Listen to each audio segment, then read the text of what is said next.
बच्चों, आज हम साझेदारी संलेख के अभाव में लागू होने वाले नियम को पढ़ेंगे। आपको बता दूं कि साझेदारी संलेख बनाना अच्छा होता है, ऐसा कहा गया है। लास्ट पीरियड में भी आपको समझाया गया है।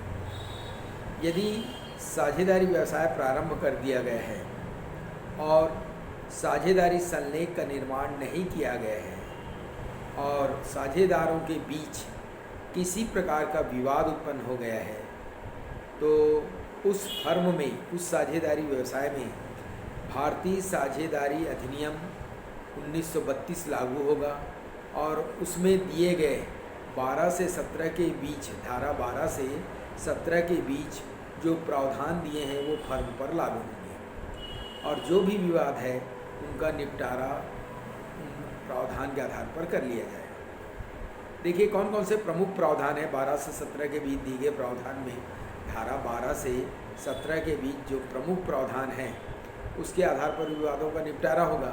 तो वो कौन कौन से प्रमुख प्रावधान हैं वो अपने यहाँ पढ़ेंगे आज। पहला, व्यापार संचालन।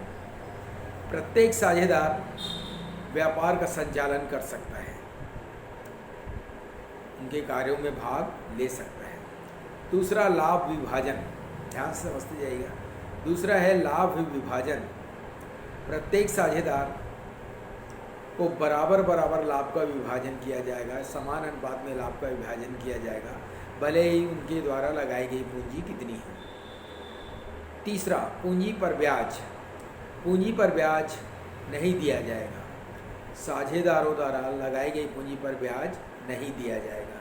ऋण पर ब्याज। यदि कोई साझेदार अपने द्वारा लगाई गई पूंजी के अतिरिक्त फर्म को ऋण देता है तो उसे 6% वार्षिक की दर से ब्याज दिया जाएगा।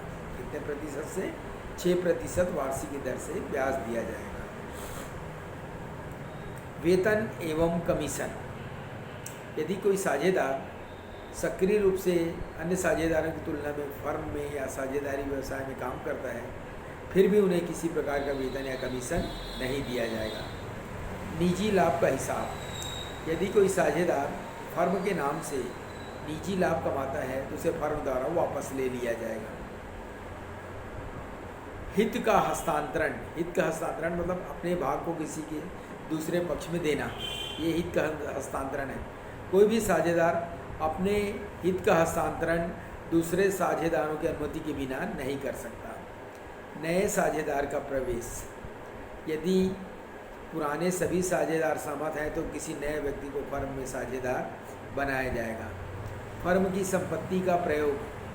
फर्म की संपत्ति का प्रयोग सिर्फ फर्म के कार्यों के लिए किया जाएगा, निजी कार्यों के लिए नहीं किया जाएगा। हिसाब किताब पुस्तकें रखना एवं देखना। कोई भी साझेदार हिसाब किताब की पुस्तक को देख सकता है, अवलोकन कर सकता है।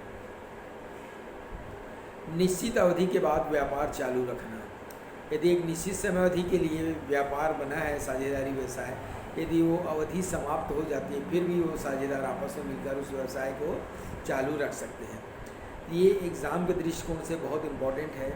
क्वेश्चन आता है, संलेख के अभाव में लागू होने वाले नियमों का वर्णन कीजिए। तो आपको बताना है, फिर से एक बार क्लियर कर दूँ। भारतीय साझेदारी अधिनियम 1932 में जो बना है वो फर्म में लागू होंगे और उस अधिनियम के अंतर्गत 12 से 17 के बीच जो प्रावधान हैं वो फर्म पर लागू होंगे और उन विवादों का निपटारा उसके आधार पर कर लिया जाएगा। प्रमुख प्रावधान मैंने बताया था, व्यापार संचालन, लाभ का विभाजन, पूंजी पर ब्याज, आहरण पर ब्याज, ऋण पर ब्याज, वेतन एवं कमीशन, निजी लाभ, फर्म की संपत्ति का प्रयोग। ये इम्पोर्टेंट पॉइंट है, इसको आपको ध्यान से रखना है। ठीक है बेटा।